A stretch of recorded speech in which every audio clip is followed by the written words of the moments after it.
빌립보서 1장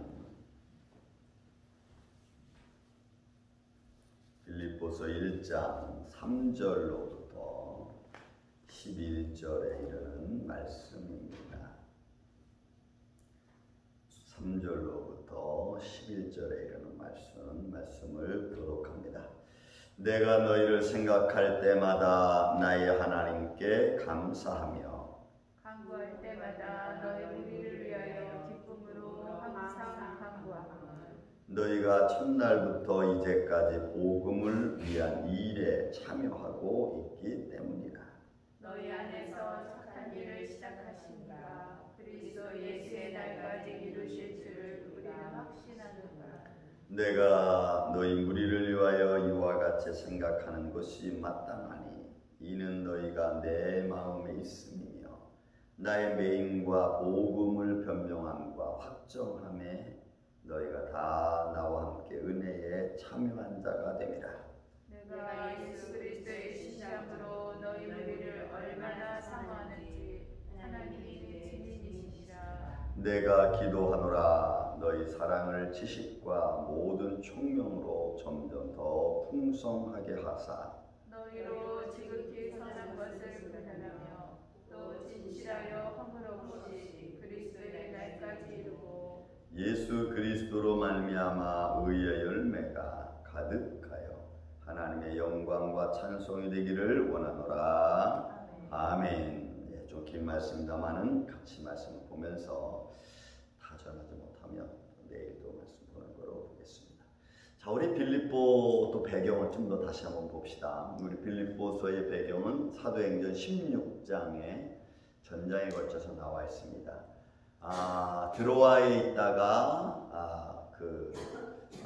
이 바울과 그 일행들이 이제 이 빌립보 소위 말해서 마케도니아 지역이라고 하면서 유럽으로 가는 첫 들목에 있는 이 빌립보에 먼저 들리게 됩니다. 이 지역에. 그리고 드로아라고 하는 항구 도시는 굉장히 유럽으로 연결해주는 굉장히 중요한 통로였죠. 거기서 유럽으로 들어가는 첫 성, 마케도니아 첫 성인 빌립보에 들어갔는데 거기서 일들이 생기죠.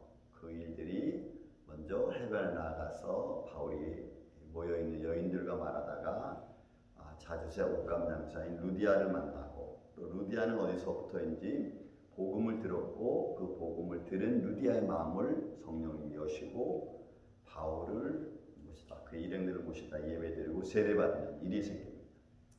그리고 또한 어떤 일이 생기냐면 거기에 점치는 여종 하나를 데리고 생활을 유지하던 사람들이 있었습니다. 그 사람을 바울이 만나게 되죠. 이유는 그 사람이 데리고 있는 점치는 여인, 그 점치는 여인을 바울이 치료합니다. 그런데 그 치료에서 건강해지는데 점을 치지 못하고 돈을 벌지 못하니까 그를 데리고 있던 주인이 바울과 그 일행들을 바울과 신라죠. 그래서 고소해서 빌립보 감옥에 gat히게 됩니다. 그래서 바울과 신라의 그 빌립보 감옥에서 기도하는 장면이 나오죠. 거기서 또 그 군인들이죠. 간사장 빌립보 감옥을 지키고 있는 사람들을 구원하는 사건이 또 나오고 거기서 하나님의 영광을 드러낸 일이 있습니다. 자, 그렇게 해서 복음이 빌립보 지역에 전파되는데 그 빌립보 지역은 군대 도시입니다. 어느 그 사전에 보면은 그 빌립보 지역 도시를 군대 홈타운이라고 했습니다. 군대 도시. 그러니까 군인들이 많이 들어와서 사는 지역. 그래서 우리가 세금도 혜택받는 면제되는 지역이라고 말했고 또 황제에게 호소할 수 있는 특별법이 있는 이달리쿰이라고 하는 그런 지역이라고 했죠.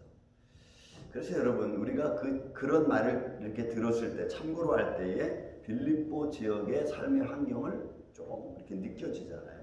군인 도시고 홈타운이고 또 그런 계급 사회가 좀 더 이루어졌고 또 철도가 좀 제도화된 사회고 또 노예들은 어쩔 수 없이 그렇게 살아가는 그런 어떤 좀 특별한 도시 속에서 하나님의 복음이 들어가서 이제 자리 잡게 되는 그 복음의 시작이 루디아, 그 다음에 점치는 그 여자아이를 데리고 있던 간사장의 회개, 이런 모습에서 이제 자리를 잡게 되는 거죠.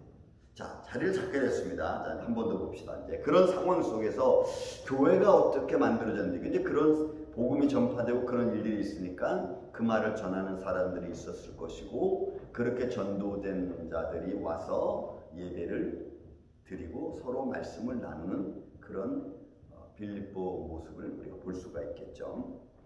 자, 지금은 이제 바울이 이거 옥중서시니까 회상을 하는 겁니다.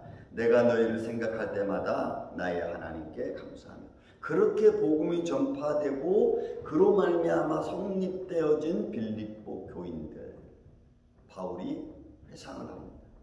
내가 너희를 생각할 때마다 나의 하나님께 감사한다. 그 감사하는 이유는 4절, 5절, 6절, 7절까지입니다. 간구할 때마다 너희 무리를 위하여 기쁨으로 항상 간구합니다. 생각할 때마다 감사하고, 그리고 또 기도할 때마다 너희 무리를 위하여 내가 기쁨으로 간구한다. 기쁜 마음으로 하나님께 기도드리는 거죠. 내가 전한 복음을 받은 빌립보 교회 성도들이 어떻게 해서 한다는 것을 이제 지금 이야기하는 거죠. 그게 이제 5절, 6절입니다. 너희가 첫날부터 이제까지 복음을 위한 일에 참여하고 있기 때문이다. 바울이 감사할 만하죠. 복음을 들었고 바울은 떠났는데 그 남겨진 그 성도들이 또는 복음을 들은 사람들이 모여서 어떻게 합니까? 첫날부터 이제까지.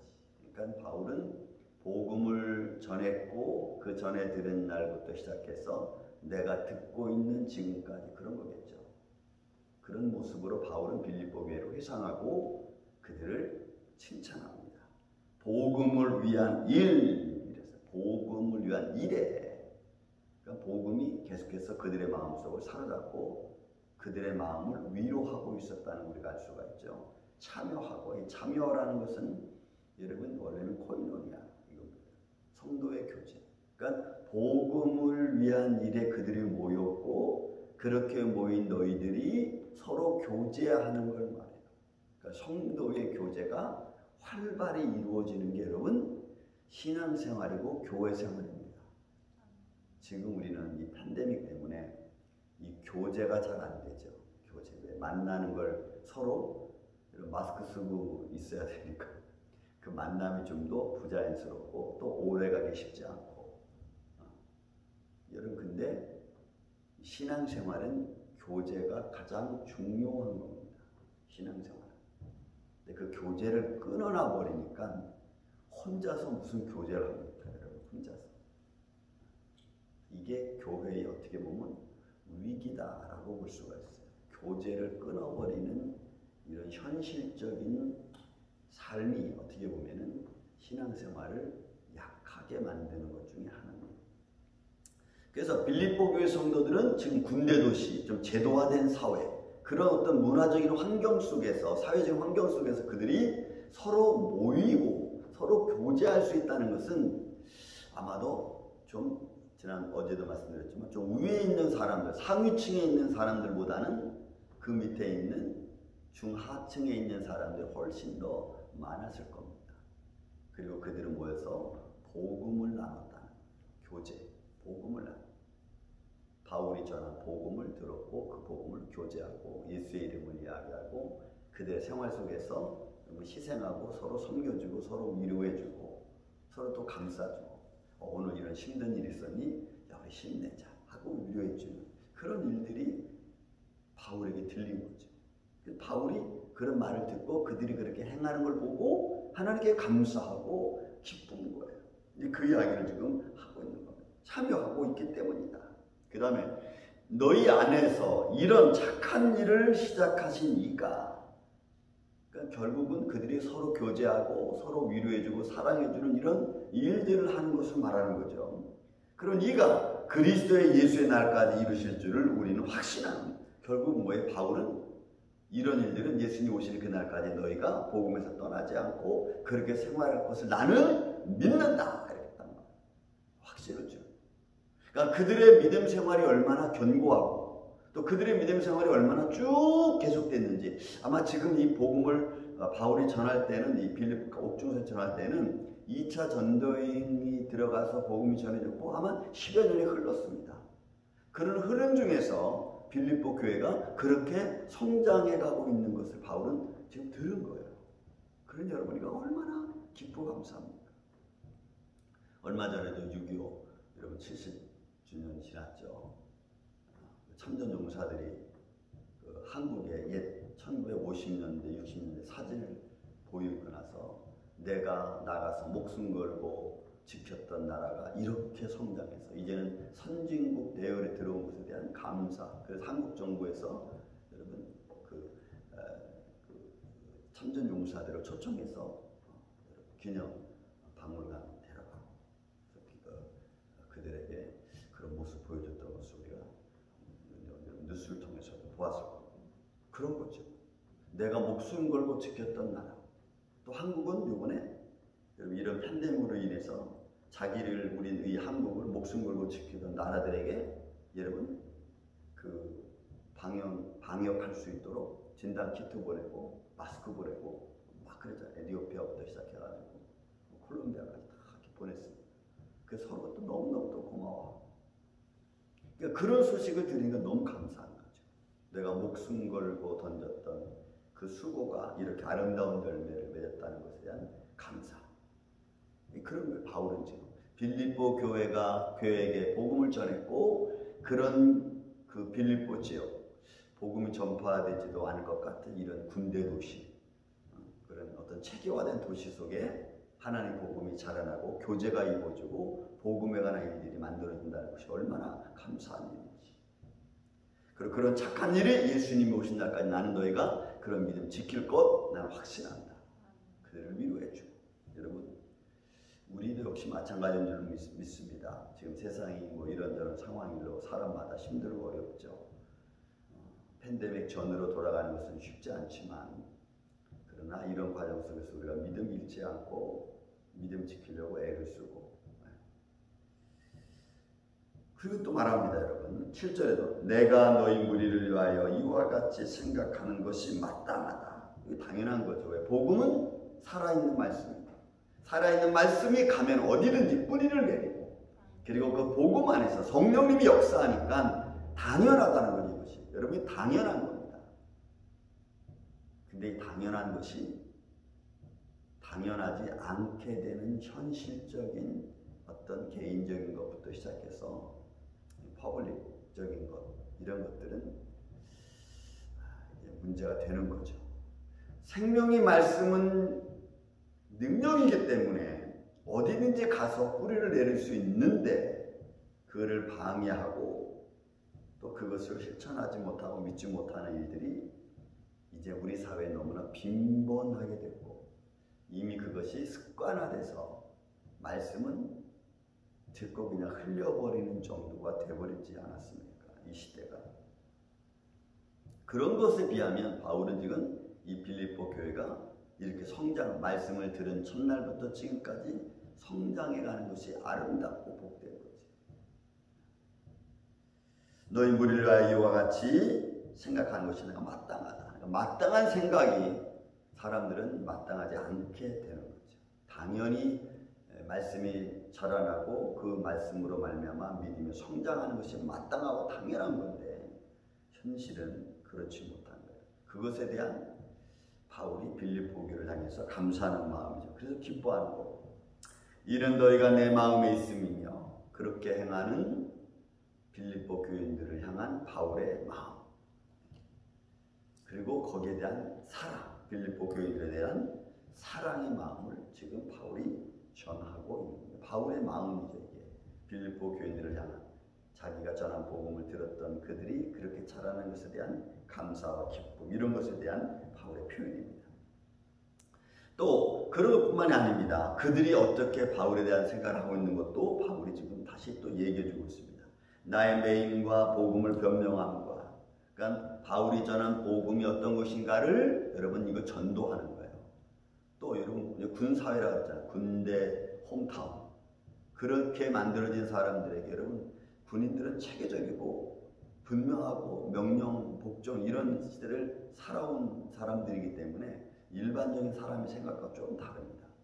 그리고 이 빌립보 지역의 이 간사장 같은 사람들은 거의 군을 졸업하고 퇴역 군인들이 그런 일들을 맡았어요. 그렇기 때문에 우리가 참 그 사도행전 16장에 보면은 옥문이 열렸을 때 그 간사장이 죽으려고 했잖아요. 왜? 그건 책임이거든요.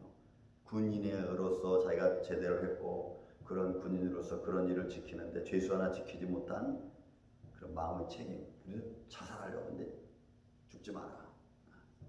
그러니까 이런 도시에 말씀이 들어가고 또 그런 말씀들을 서로 나누고 또 나누는 중에 전도가 되고 또 모르는 사람들에게는 바울이 전해진 복음을 다시 변명해주고 그런 이 바울이라는 사람이 이런 사람이었다. 이런 것에 대한 바울이 다 들었던 거예요. 그러니까 얼마나 바울이 감사합니다. 여러분 우리는 내가 믿는 예수 그리스도, 내게 확신 주신 예수 그리스도, 여러분 이거 전도하는 게 우리의 임무인 줄로 믿습니다. 그러니까 바울은 이렇게 해서 빌립보 교회가 전도되고 있는 것도 알고 있는 거죠. 확정하면 너희가 다 나와 함께 은혜에 참여한 자가 됩니다. 그러니까 바울이 그렇게 모여서 교제 나누고 바울이 전한 복음을 서로 전하고 그런 가운데 있는 성도들을 바울이 지금 이야기하는 뭐예요? 너희가 다 나와 함께 은혜에 참여한 자가 됐다. 너희들도 하나님의 복음을 전하는 자라고 바울이 그들을 어떻게 보면 위로해 주는 말이죠. 그러니까 바울은 빌립보 교회 성도들에게 감사하는 기쁨. 저희도 뭐 선교를 하고 있지만 선교지에서 들려오는 소식을 들으면 감사하죠. 우리가 뭐 큰 것은 하고 있지 않지만 그래도 목사님 위로가 돼서 우리에게 힘이 됩니다. 감사합니다. 이런 말을 들으면 어떻게 힘이 되는지 잘 모르죠. 또 그분들이 어떤 상황에서 우리 도움이 크게 작용했는지 우리는 잘 모릅니다. 그렇지만 그런 과정 속에서 힘을 그들이 얻고 다시 하나님의 복음의 일을 할 수 있도록 영향을 준다면 우리는 또 감사한 일이죠. 같이 작지만 선교를 통해서 이렇게 협력하고 서로 도울 수 있다는 게 참 감사한 일 아닌가. 하나 된다는 것이 여러분 참 중요합니다. 복음을 듣고 그 복음의 일에 우리가 동참해서 하나님의 일을 한다는 것은 이것은 오늘 하루만 있는 일이 아니고 이게 예수님 오시는 날까지 지금 바울이 빌립보 교인들에게 말하기를 너희가 처음부터 지금까지 그리고 예수님의 날까지 너희가 확신 있게 지켜갈 줄 믿는다. 이런 말씀처럼 우리는 계속 그렇게 가는 거예요. 어느 날은 지치고 어느 날은 힘들고 어느 날은 피곤하고 그렇지만 그래도 우리는 또 일어나서 하나님을 섬기는 일을 하고 또 그 일을 통해서 우리가 또 때로는 힘으로 여러분 오늘 이 아침에 우리가 바울이 전한 복음을 통해서 빌립보 교회가 이렇게 생활 속에서 성장해가고 전도해가는 이 모습처럼 우리 안에도 우리 교회도 여러분들의 삶의 생활도 항상 말씀이 힘이 되고 능력이 되고 여러분들의 삶이 전도의 삶을 감당해낼 수 있는 복된 하루 되시기를 주님의 이름으로 축원을 드립니다. 사랑과 은혜가 많으신 아버지 하나님 감사합니다.